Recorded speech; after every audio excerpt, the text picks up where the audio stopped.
The last thing I'm going to show you, so we can open up for questions, is this picture. This is the best picture I have found to describe this. There are 1.6 billion Muslims in the world. And when we talk about the Taliban and we talk about Al-Qaeda and we talk about ISIS, we need to recognize that these are mere drops in a pond.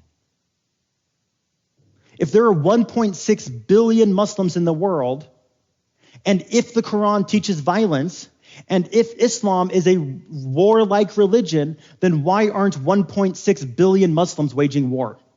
Why aren't 1.6 billion Muslims blowing themselves up?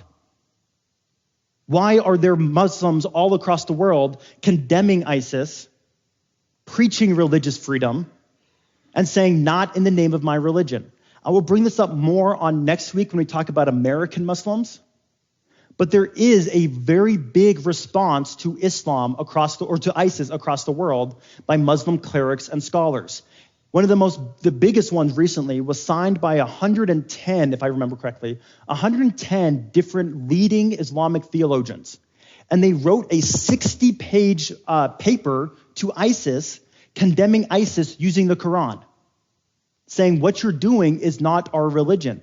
They wrote it in Arabic because ISIS is not going to read it if it's not in Arabic because we can't translate it. But they did put it out in English for the rest of the world to understand also.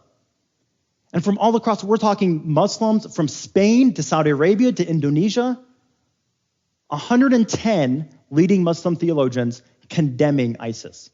It's happening. They are speaking out against ISIS and terrorism because they recognize everything that we just talked about today.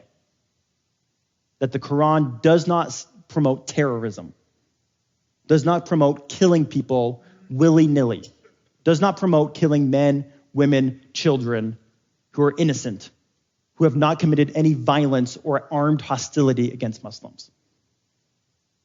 Remember, 113 of the 114 chapters in the Quran start with, in the name of God, the beneficent and the merciful. That's who God is in Islam. That's what the Quran is. That's what 1.6 billion Muslims believe.